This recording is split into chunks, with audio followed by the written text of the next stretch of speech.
Hello learners, welcome to Eko Learners Support for WAEC and NECO candidates. I'll be your physics tutor for this class.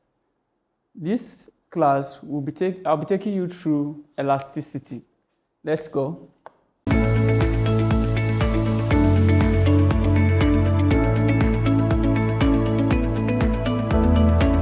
Eko Learners Support, a support program of the Lagos State Ministry of Basic and Secondary Education for WAEC and NECO candidates. So this is elasticity. Under this topic today, look at what we'll be considering. We'll be considering the meaning of elasticity. In case you have heard the word elasticity, what does it mean? We'll look at it in this topic. We'll look at Hooke's law. It's a law propounded, but it works within the spheres of elasticity. Also, we'll look at other terminologies that we'll make use of in elasticity.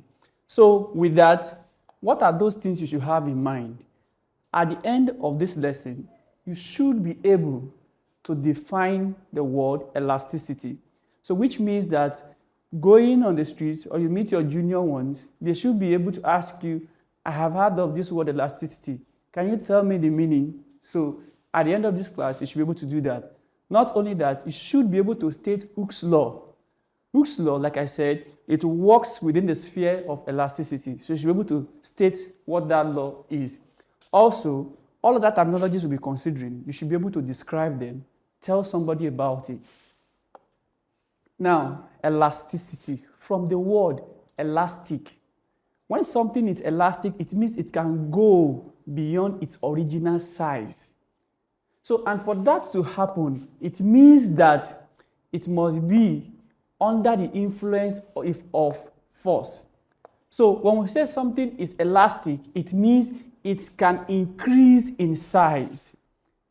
So, when we now talk about the word elasticity, it means the nature, the characteristics, the property of that material that makes it to still remain or regain its size, its shape, after the force that is distorting it has been removed. This is what I mean. If you have this size now, let's say this is a wire, and a particular force is applied to pull it out. So it now became this long. When you now remove this force that is acting on it, it should be able to return back to the original size. If this material should act this way, that property in it that makes it still come back to the original size and shape is what we call elasticity.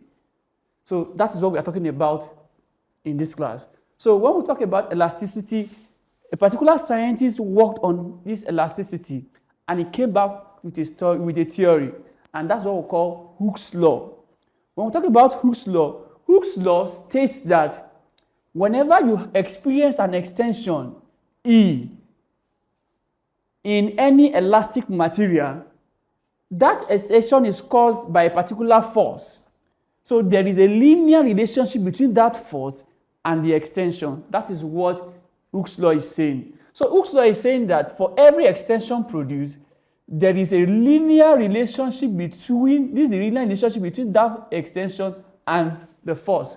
So we look at it. Let's check it word to word.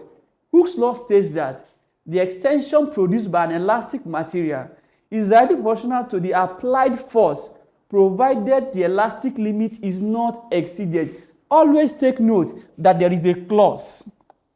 Provided that elastic limit is not exceeded, then you should know that different materials have different elastic nature.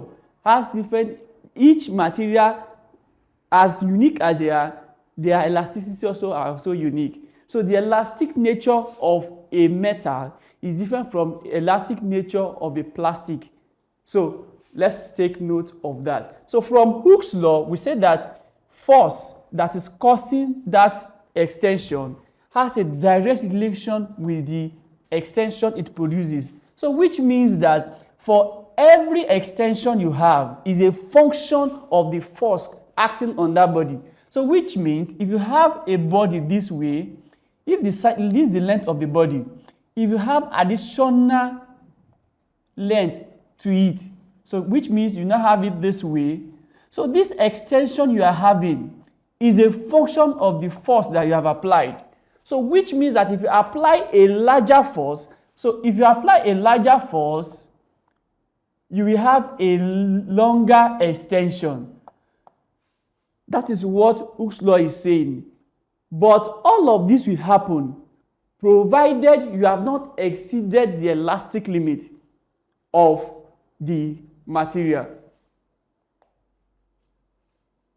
Now, if you do that from this part, look at what we have here. We said F equals to KE. When you remove the proportionality sign, you introduce a constant and an equality sign. So that constant is what we call the force constant or stiffness constant. So it is given as K, which is F over E. But if you are looking for extension, you can make extension the following formula, which is F over K. The next one, look at what you're going to have here. For force constant is defined as the amount of force that causes a unit extension. It is the ratio of the force to extension of the material. Look at this. So when we say we have F equals to KE, so from here we can say K, which is F over E. So that force constant is our K.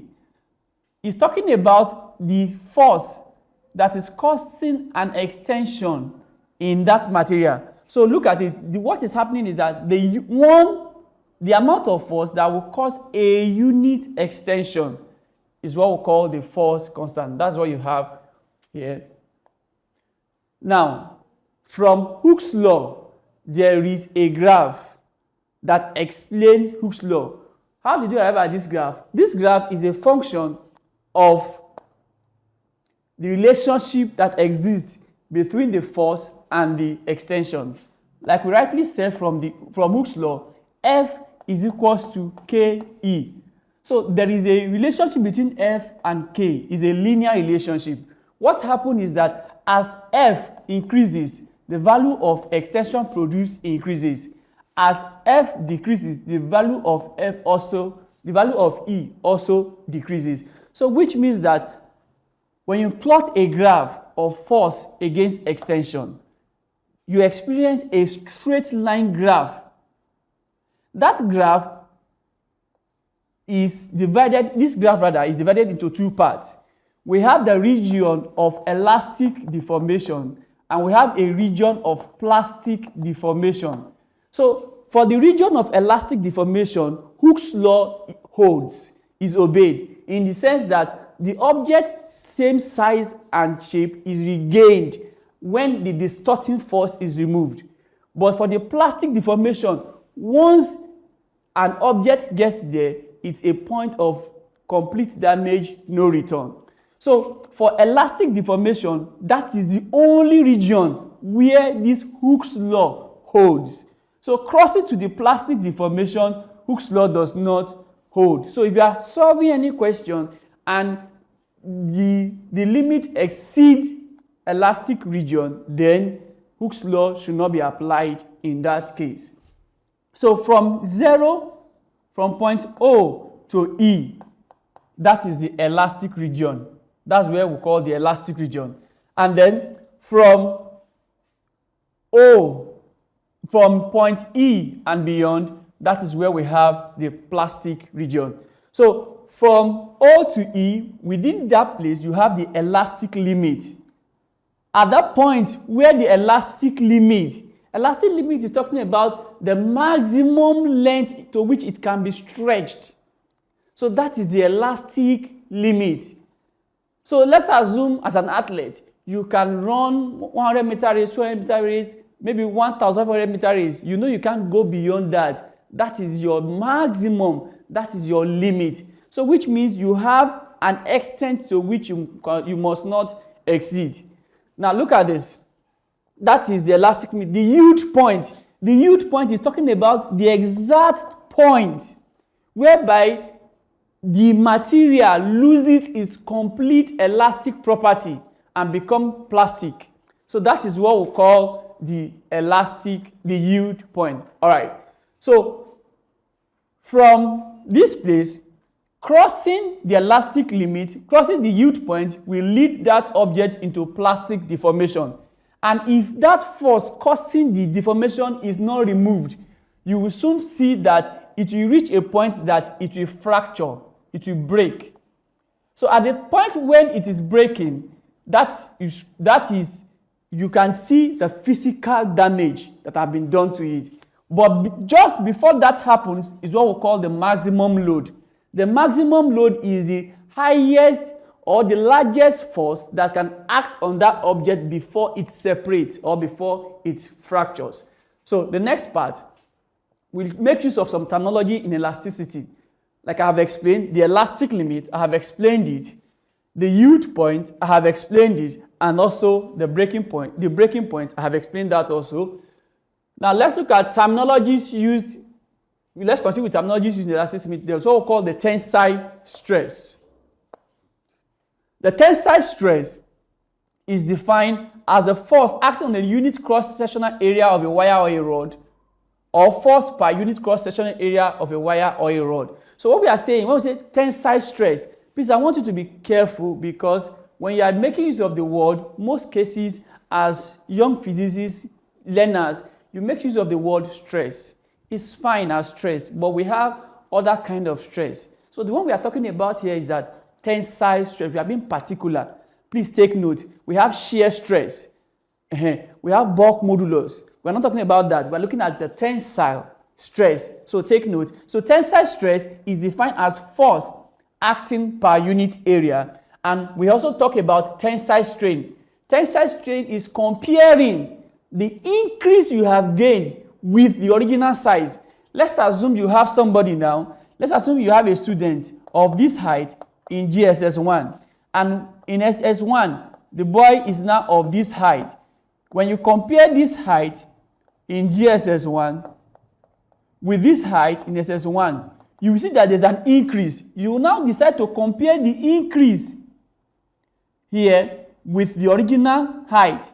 That is, you are comparing the extension with the original length. So that's what happened here in strain. Strain does not have unit because you are comparing the same unit. So you cancel, the units cancel out. So this strain does not have unit. So tensile stress, tensile strain. So when you now compare tensile stress and tensile strain, you have what we call Young's modulus. So Young's modulus is comparing the ratio of the tensile stress on a material to the tensile strain of that very material. So Young's modulus is giving us, you remember that tensile stress is force over area divided by tensile strain, which is extension over original length. So when you solve this mathematically, you're going to have F over A times L over E. So all numerators multiplying themselves, you are going to have FL. Then all denominators multiplying themselves, you are going to have AE. So that was what bettered FL over AE. Now, let's look at what we have learned and check up if you have actually picked the important information as stated in the objectives. Look at this. Define elasticity. Okay? State Hooke's law. Not only that, describe these terminologies that will make use in elasticity. Number one, you are going to check the meaning of elastic limit, the yield point, and breaking point. I'll give you just a minute. Ruminate over this, produce your answer, and I'll be back.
Okay, now that you have gone through that, I want us to compare notes. Let's see what you have, and then let's check up and correct where necessary.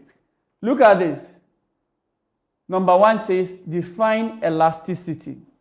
Elasticity is the ability of a material to regain its original shape and size when the distorting external force is removed. Please don't forget to put this condition. The distorting external force must be removed before we know whether it's elastic or not. If when we remove it, it does not regain its original shape and size. Take note, it is original shape and size. That's it. Number 2, state Hooke's law. Hooke's law states that the extension produced by an elastic material is directly proportional to the applied force, provided that the elastic limit is not exceeded. So once you are stating your law, your Hooke's law, you must put that condition. If that condition is not included, you are wrong, because you have just made a statement without restriction. That restriction is what makes it hold for Hooke's law. Now, the other part, the elastic limit, is the maximum force which a body can experience and still regain its original shape and size. The B part says the yield point, which is talking about the minimum force on an elastic material beyond which plastic deformation sets in. Then, the breaking point. This is the point where the material can no longer withstand any further load. Beyond this breaking point, the material will shred into different components. It will fracture. It will separate. That is breaking point. With this, I know you have learned something about elasticity today.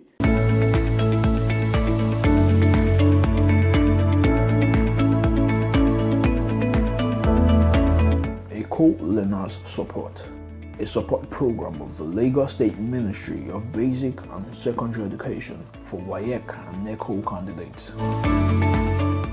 So in case you have question, observation, suggestion, please forward everything to our social media handle and we'll be waiting to hear from you. Thank you. Acing your WAEC and NECO examinations has been made easy by the Lagos State Ministry of Basic and Secondary Education with the Eko Learners Support for WAEC and NECO candidates television program. Join seasoned teachers as they take you through these core subjects: mathematics, English language, physics, chemistry, and biology, targeting the exact syllabus of WAEC and NECO. Watch Eko Learners Support for WAEC and NECO candidates on this station. Learners can also connect with Eko Learners Support for WAEC and NECO candidates through these social media platforms to access more educational content and give their feedback. Eko Learners Support for WAEC and NECO candidates. Pass your examinations with flying colors.